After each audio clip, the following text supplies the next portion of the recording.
అస్సలాముఅలైకుం వరహమతుల్లాహి వబరకాతుహు. Hi hello welcome to my channel అండి. ఈరోజు అయితే ఇంకా ముల్లంగి పప్పు అయితే చేశాను. ముల్లంగి పప్పు చాలా హెల్దీ అండి. అయితే ఎలా చేసాము ఏంటి అనేది చూద్దాం. అయితే ఇంకా ఒక్కసారి వచ్చేయండి చూద్దాం.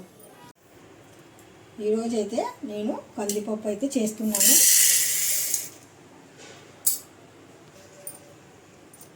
పప్పుకు సరిపోయినట్టుగా మిర్చి అయితే యాడ్ చేస్తున్నాను.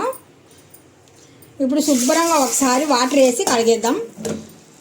ఇప్పుడు సరిపోయినట్టుగా పప్పుకు వాటర్ అయితే యాడ్ చేస్తున్నాను. సరిపోయినట్టుగా పసుపు, పప్పుకు సరిపోయినట్టుగా 2 టమోటాస్ అయితే తీసుకున్నాను. 4 ముక్కలు అయితే చేసి వేసేస్తున్నాను.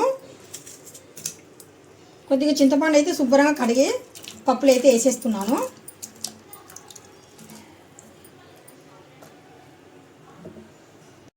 ముల్లంగి మనకి ఎంత ఇంపార్టెంటో ఆకు కూడా మరి అంతకన్నా ఎక్కువగానే ఇంపార్టెంట్ అండి. అందుకనేసి నేను ముల్లంగి ఆకు అయితే పాడేయకుండా పప్పులు అయితే ఇంకా వేసి పప్పు చేసేస్తున్నాను.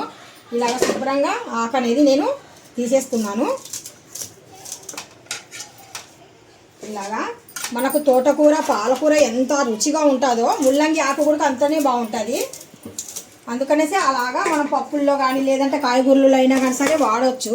ముల్లంగి ఆకు చాలా మంచిది. ఇప్పుడు శుభ్రంగా అయితే ఇంకా ఆకుని కడిగేస్తున్నాను. 1-2 సార్లు శుభ్రంగా కడిగేద్దాం. ఇప్పుడు ఆకుని శుభ్రంగా కడిగిన తర్వాత నేను 1-2 ముక్కలు అయితే చేసేస్తున్నాను. అంటే మరి కాడలు అయితే ఇంకా పీచులాగా ఉంటాయండి. అందుకనేసి ఈ కాడలో ఎక్కువగా పీచు ఉంటుంది. ఈ పీచు మరి పప్పులో ఎక్కువగా పీచే కనిపిస్తుంది. అందుకనేసి పీచు లేకుండా చిన్న కాడ అనేది నేను తొలగించేస్తున్నాను.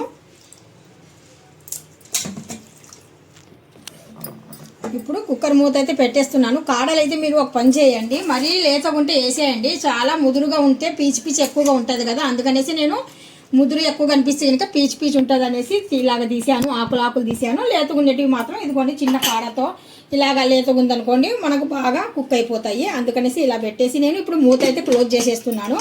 ఒక 3 విజిల్స్ వచ్చేంత వరకు మనం వెయిట్ చేద్దాం. ఇప్పుడు స్టవ్ని అయితే వెలిగించానండి. కుక్కర్ని అయితే పెట్టేద్దాం. ఇలాగా ఒక 3 విజిల్స్ వరకు వెయిట్ చేద్దాం. పప్పు అయితే మనకు 3 విజిల్స్ వచ్చేసాయి. చూడండి పప్పు ఇలాగా బాగా ఉడికింది. టేస్ట్కి సరిపోయినట్టుగా ఉప్పు అయితే వేస్తున్నాను. ఇప్పుడు పప్పు అయితే రేమేస్తున్నాను.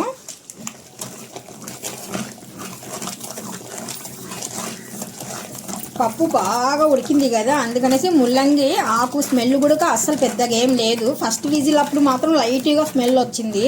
ముల్లంగి స్మెల్ బాగా ఉడికింది కదా. ఇంకా ఆ స్మెల్ కూడా అసలు ఏం లేదు. ఇప్పుడు ఇలాంటి పప్పులు తింటే కనుక ఒంటికి చాలా అంటే చాలా మంచిది. పప్పు ఒకటే కాదు, మనం మామూలుగా తోటకూర వేపుతాం కదా, అలా కూడా వేపుకోవచ్చు.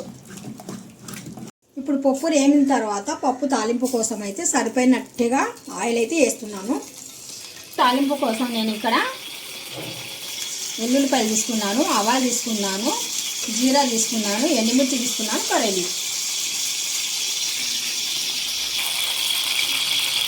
పప్పు తాలింపు కోసం కొద్దిగా ఆయిల్ హీట్ ఎక్కిన తర్వాత వెల్లుల్లి రంబాలు అయితే వేసాను.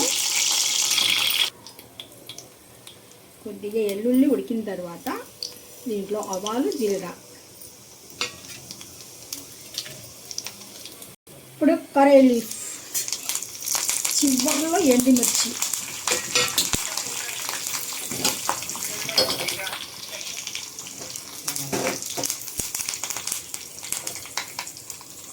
వంకర తాలింపు అసలు కాలకుండా కొద్దిగా ఇలా పెట్టడము.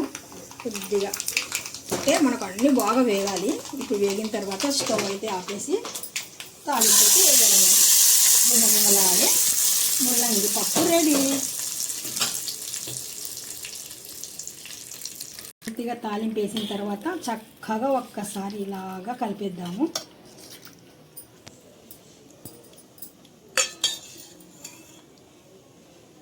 ముల్లంగి పప్పు రెడీ.